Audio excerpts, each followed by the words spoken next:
Hey, good morning, everybody. I'm glad to see you this morning. Okay, here I am. I hope you're having a great morning already.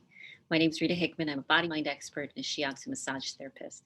And I use those tools and I use that wisdom, and I've been doing it for a long time to help women get out of narcissistic relationships. It's really a wonderful fit because most women who end up in such um, conflict with a narcissist have usually already done a lot of therapy. They've already done a lot of, I forgot to put the title on today. There you go. Today we are talking about,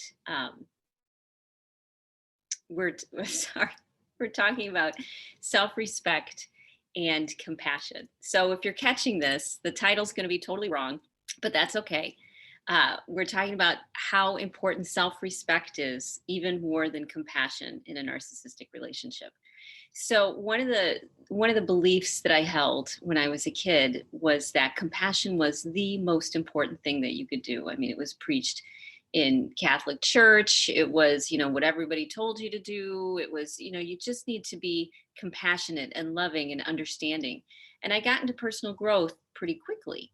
I got into personal growth stuff at least when I was 20, when I was exposed to 12-step programs.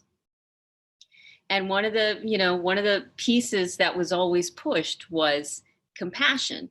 You need more compassion, you need more empathy, you need more understanding, you need to, be more open to people's differences. And I completely agreed.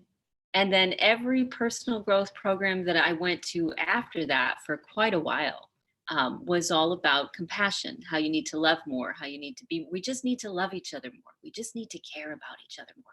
If we would just be more giving, if people would just sacrifice more, if they would just, look out for each other more. And that's really, really valuable. But the sorts of people who are attracted to that message tend to be people who already have that compassion in spades. For me, it was, I had tremendous amounts of compassion, and I was amazing at healing myself, and I was amazing at understanding other people's points of view. I could see everybody else's perspective, I could understand it. I could see a way out. I could see where they were coming from, and people loved that about me. They loved the fact that I was really compassionate. In the dynamic of a narcissist and someone who's codependent or empathic, is that a narcissist is looking for someone like a predator with a prey, looking for someone that fits the person that will allow them to behave badly, that will allow them to behave however they want to behave. Because for whatever reason, the empath or the compassionate person will keep giving reasons and looking for, what did I do? How can I love more? How can I be more? So one of my favorite mentors, one day I was sitting next to them, and this is a big, rough, 350-pound Ojibwe man up in, the Upper Peninsula of Michigan, and sought after by people worldwide. And they owned, him and his wife owned a little motel, and you just never knew who would show up. So one day it was quiet though. There weren't a lot of people there. And I'm sitting next to this person, and they keep hitting me. They keep smacking me in the arm. And I turned to them and I said, "Why are you doing that? Why are you hitting me?" They said, "Because you aren't stopping me." And, it was annoying. It was like, well, why would you hit somebody, you know, unless they stopped you? Why wouldn't you treat them well in the first place? Why wouldn't you control the fact that you wanted to hit people? This is completely unrealistic. Why, this is not where we're going here. This is about, you don't hit people in the first place. Basic kindergarten sorts of things. But what was being shown was that this is reality.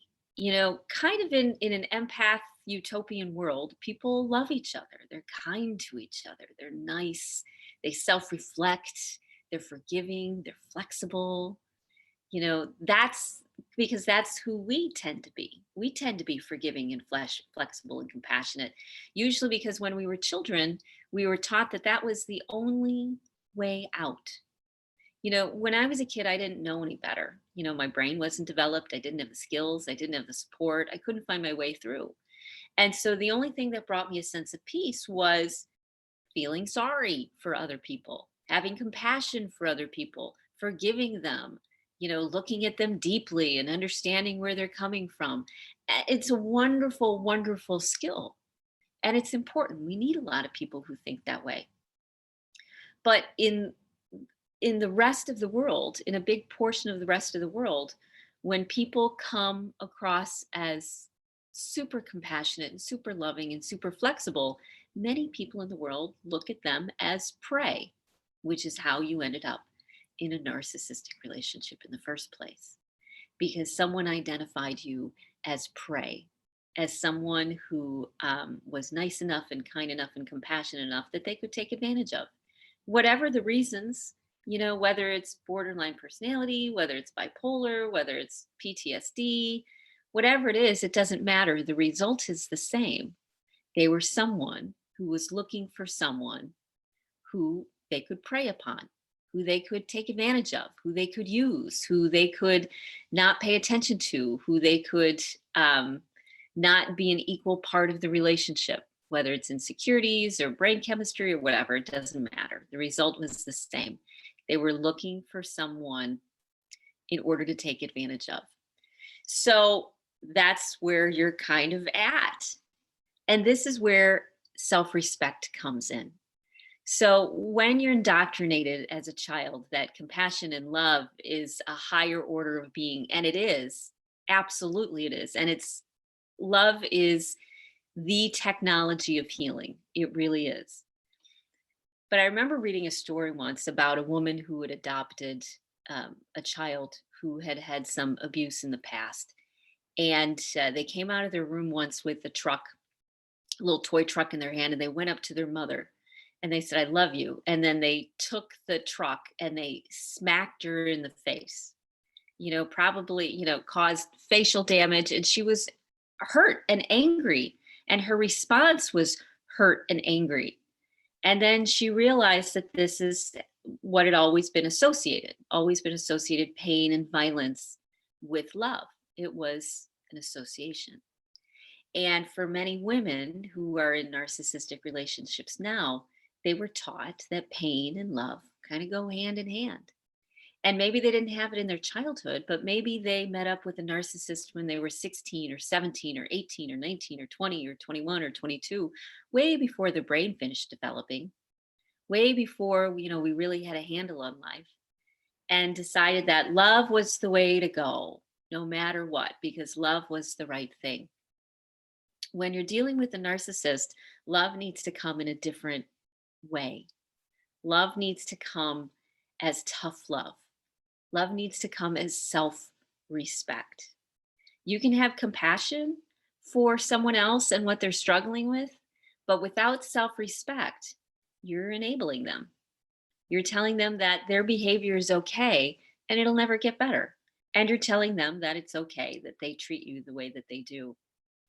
It's a belief. It's a rock solid, rooted in belief that no matter what the situation, we need to rise above and have love and compassion.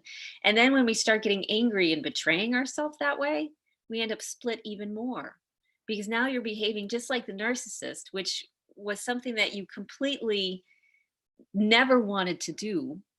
But now you're just as bad as they are. I can't tell you how many women in toxic relationships come and say, "Am I a narcissist?" Well, the narcissist might have stressed you out enough and made you crazy enough that, yes, you may be behaving in a very narcissistic way. The key is self respect. When you start respecting and recognizing and understanding that what you want and what you need is just as important. And in fact, what you want and what you need may be for everybody's highest good, because you aren't coming from a predator standpoint and you're not coming from a prey standpoint. You're coming from a bigger picture that sees the whole thing and says, "Hey, wait a second. Let's do this differently." And it comes from a place not of Why are they doing this to me? Why is this happening? What are the 12 lies they're telling me? Why, it's not about based in the fear mongering. It's based in self-love and self-respect and realizing that you are valuable, that other people will find you valuable, that you deserve to be treated well, that there are people who can treat you well, that want to treat you well because that's who they are, because that's how they're wired, because that's how they interact with the world. So the narcissist, one of the lessons a narcissist is here to bring for you is to learn that you're out of balance. And we know we're out of balance when we're too far to the compassion and forgiveness and flexibility and understanding and loving. And when we're too far to that side, it naturally attracts a predator. Just like you were in a herd of, of elk and one of them was sick, or a child, here comes the predator. It's easy prey. And it gets out, and it kills the sick and it kills the old and it kills the weak and it keeps the herd strong. Well, it's time for you to stop being prey. It's time for you to stop being the person that predators have practically put a target on, have put a mark on. Because even if you leave this narcissistic relationship, if you're the sort of person that compassion for everybody else is more important than self-respect, then you're going to end up in the same sort of situation. And people will love you. They'll see it. They'll target you. Predators will know. They can smell it. And there you are again in the same relationship, because you felt that it was more important to defend or justify or be compassionate or love or rise above, or you thought that was more important than how you were treated. You eventually get to the point where you get sick of how you're treated, and when you do, you start to behave differently. You start to behave in a way that sets boundaries. You start to behave in a way that says here and no more. And some narcissists, when you start to respect yourself, they'll respond to that. They'll say, oh, and so now you're no longer prey to them. Now you're more of an equal. Now you're not someone to attack. You're someone who's a force, a little bit of a force of nature, because you've decided you're going to respect yourself. And that's the line. When you feel disrespected, when you feel uncomfortable, you're going to respect yourself.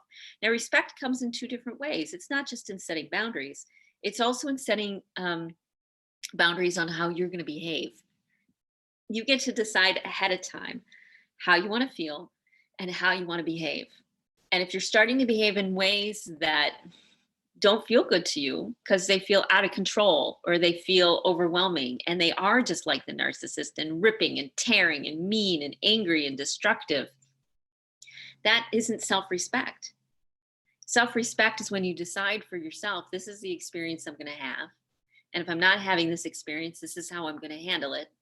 And this is how I'm going to support myself. So I handle it in a way where it goes smoothly, where it goes as smoothly as it can.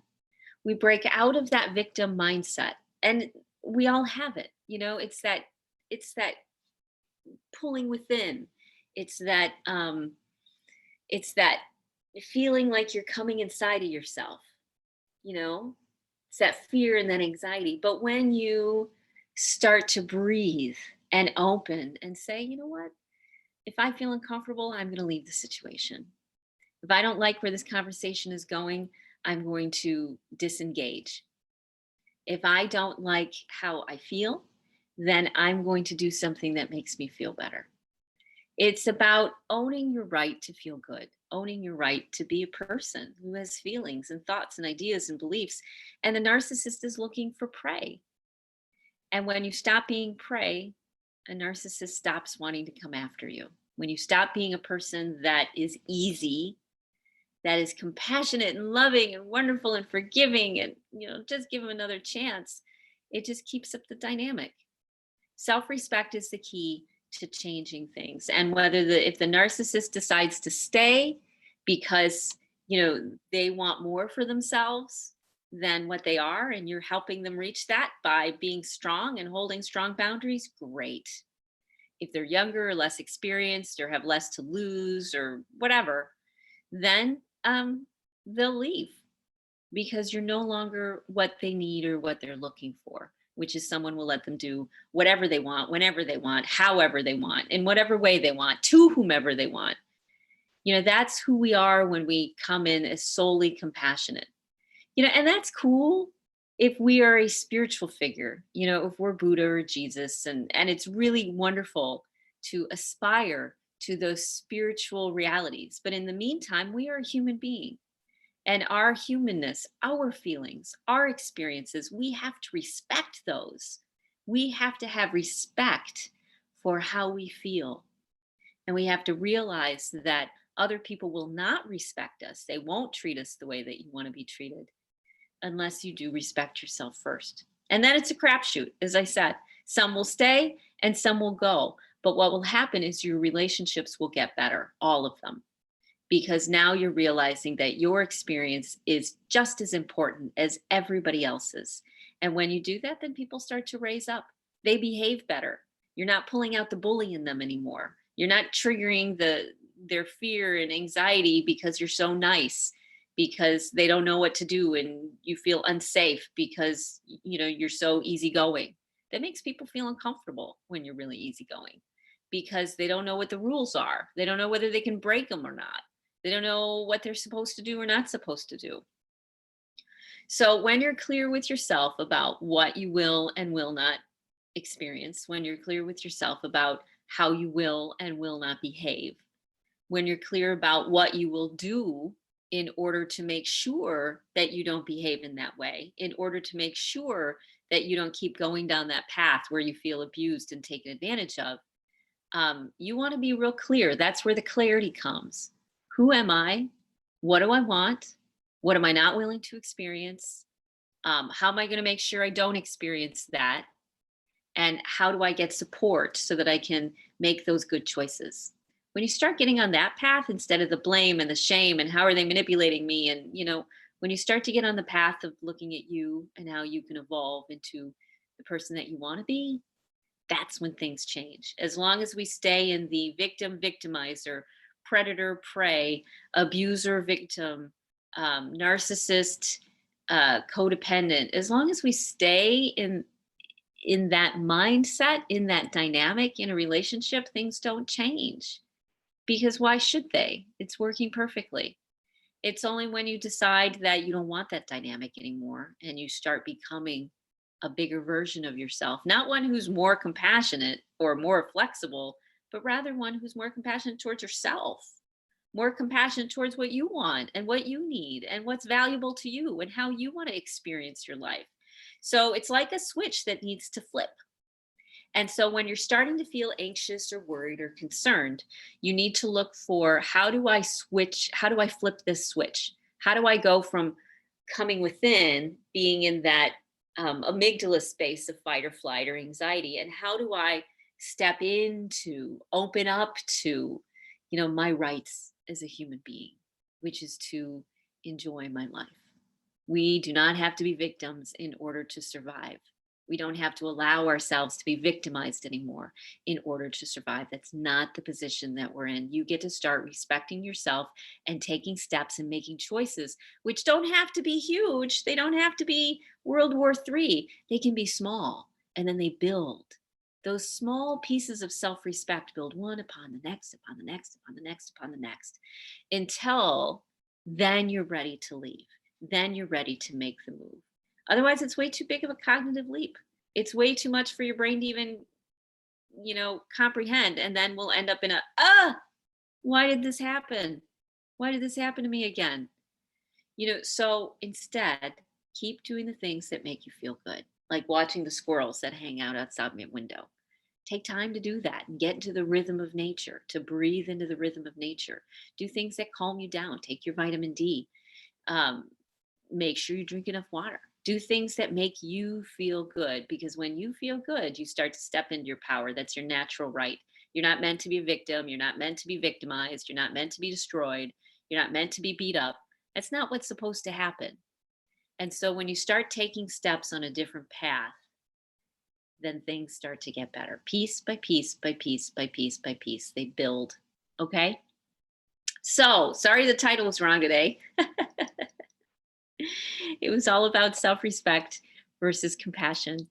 And if you're feeling stuck, reach out, because we've got that lovely group of women. I also have a free searchable library of all these live streams. You can just type in self-respect or narcissist or meditation or essential oils or whatever, and it'll queue that up in one of the hundreds of videos that are on there. It'll find it for you, and you can watch just the segments that you're interested in on narcissism. So let me know, reach out. I can give you the link and the password to that. Or if you want to do group work, we've got the beautiful group. Or if you want to do one-on-one work, we have some options for you, which will fit your life, your budget, where you're at, what you need. And if we just hop on a call, we can figure out kind of what direction to go. Okay. So I hope you have a great rest of your day. I'm looking forward to seeing you tomorrow. I'm going to have a great day, and I'll talk to you later. Bye.